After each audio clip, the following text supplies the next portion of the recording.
Hello everybody, video here for you today. This is the no-cap recap of the May 17th, 2022, Season 9, Episode 8 of the Curse of Oak Island companion show Drilling Down, called The Ultimate Answers.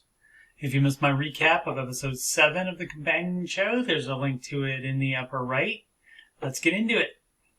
There's an island in the North Atlantic where people have been looking for an incredible treasure for 227 years.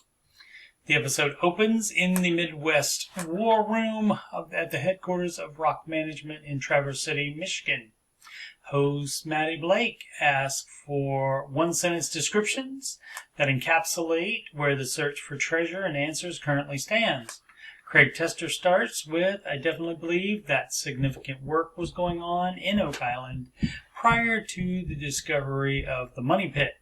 Alex Lagina says, "I wasn't convinced for sure that what we knew about Oak Island from the legend was all true, and I have come to believe that a lot of it is." Jack Bagley says, "We're getting close." Rick Lagina says, "It's simple, really. The story has survived because it's basically true." Marty Lagina says, "It's a real mystery." And they discuss who could have been involved. In the 1700s, both the French and English were fighting for control of what is now known as Nova Scotia, so both were in the area. In 2017, historian Doug Crowell found 8 pages of a French ship's log in the Nova Scotia archives that referred to burying a vast amount of treasure to keep it out of English hands. In 2016, metal detection expert Gary Drayton discovered a 1700s British military encampment, including several coins on Lock 26 and 2 more coins on Lock 16, just east of the swamp.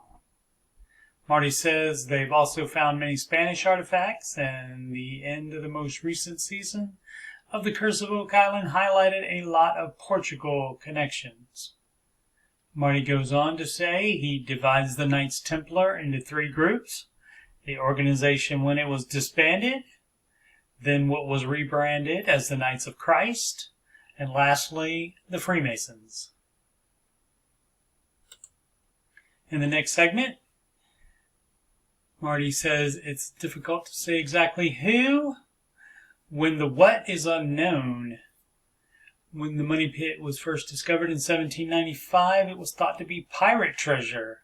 The theory was so believed that there's even an 1883 map of Mahone Bay that has Kidd's treasure written on Oak Island, referring to William Kidd.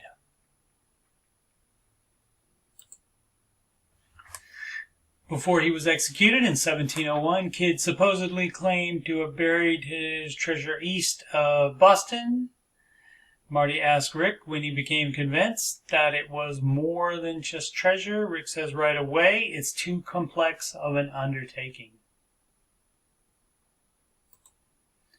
Marty reminds that the testing on one of the metal fragments found deep in the money pit area revealed gold mixed with silver and copper in a particular percentage, which was widely used in Central and South America. That gold could have been originally stolen by the Spanish when they were conquering the area.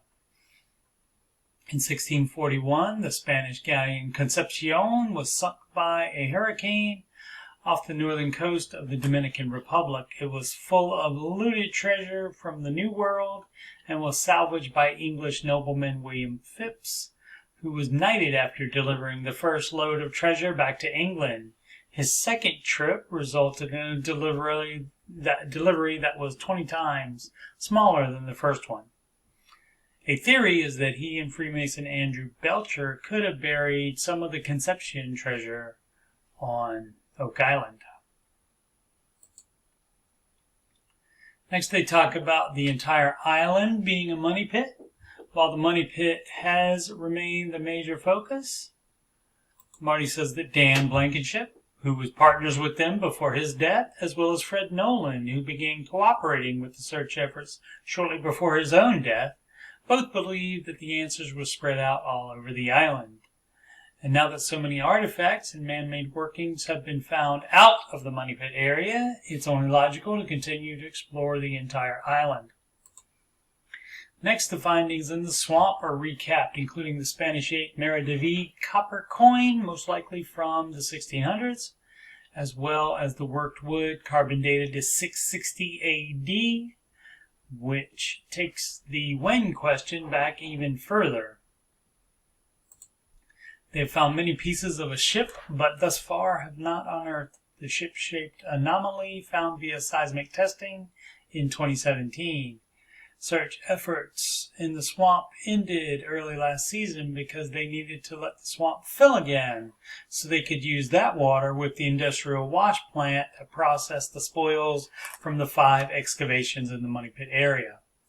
Rick thinks the wide discrepancies in the datings are because the work on the island happened incrementally over a long period of time.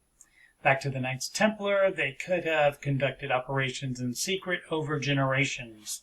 Sina Halpern's 2 maps, for example, are dated 1179 in the middle of the Crusades, which matches the paved area near the eye of the swamp, and 1347 after the Knights Templar persecution in France. Then there's the wood brought up from deep underground in the Money Pit area, dated to 1400s, and the 1600s Freemason T-square found in the swamp 2 years ago. Marty talks about finding the submerged shoal northwest of Oak Island, which would have been above water in 1179 and is drawn as a map, on the map, as a small island. As far as the why question, Rick says you want to protect something and you believe that the old world is no longer safe. Jack Begley says, assuming the Knights Templar did bury treasure on Oak Island, they didn't do it all for all eternity. They did it so the next or a following generation could have it. They also talk about a possible full or partial recovery attempt in order to fund the American Revolution. A boulder on the northern shore of the island has what looks like George Washington's Appeal to Heaven flag, commissioned by the eventual first president of the United States. They wrap up the episode with the how. Craig says they should be getting very good images from the Muon project. The technology can differentiate between rock, metals, tunnels, etc.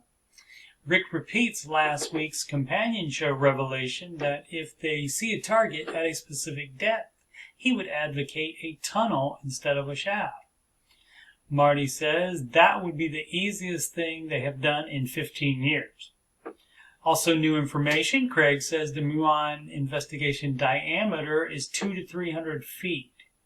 So that would mean they aren't scanning the entire island yet, or at least weren't as of this last winter, when this episode was recorded. I would assume that if the Money Pit scan is successful, they would expand that technology to the rest of the island. Rick also says that if human beings without today's technology can achieve it, they can retrieve it. Matty ends the episode by saying the discussion of who, what, when, where, and how, and has shown that they are all interwoven with each other.